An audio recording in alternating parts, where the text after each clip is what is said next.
കോഴിക്കോട് നടന്ന ദേശീയ വോളിബോൾ ചാമ്പ്യൻഷിപ്പുമായി ബന്ധപ്പെട്ട സാമ്പത്തിക ക്രമക്കേടിൽ തന്നെ ഇതുവരെ പോലീസ് ചോദ്യം ചെയ്തിട്ടില്ലെന്ന് സിപിഐഎം കോഴിക്കോട് ജില്ലാ സെക്രട്ടറി എം മെഹബൂബ്. ക്രമക്കേടുമായി ബന്ധപ്പെട്ട് തെറ്റായ വാർത്തകൾ പ്രചരിപ്പിക്കുന്നു എന്നും മെഹബൂബ് പറഞ്ഞു. വ്യാജവാർത്തയ്ക്കെതിരെ നിയമ നടപടി സ്വീകരിക്കും. താൻ ഒരു അഴിമതിയും നടത്തിയിട്ടില്ലെന്നും അഴിമതിക്ക് കൂട്ടുനിന്നിട്ടില്ല എന്നും എം മെഹബൂബ് പറഞ്ഞു.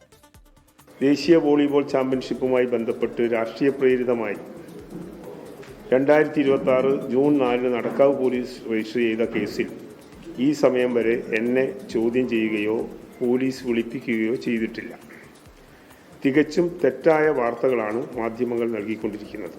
അത്തരം വാർത്തകൾ കൊടുത്ത മീഡിയാസ് എൻ്റെ സുഹൃത്തുക്കളാണെങ്കിലും നിയമ നടപടി ഞാൻ സ്വീകരിക്കാനുള്ള പുറപ്പാട് എല്ലാ നടപടികളും ഞാൻ സ്വീകരിച്ചു കഴിഞ്ഞിരിക്കുന്നു.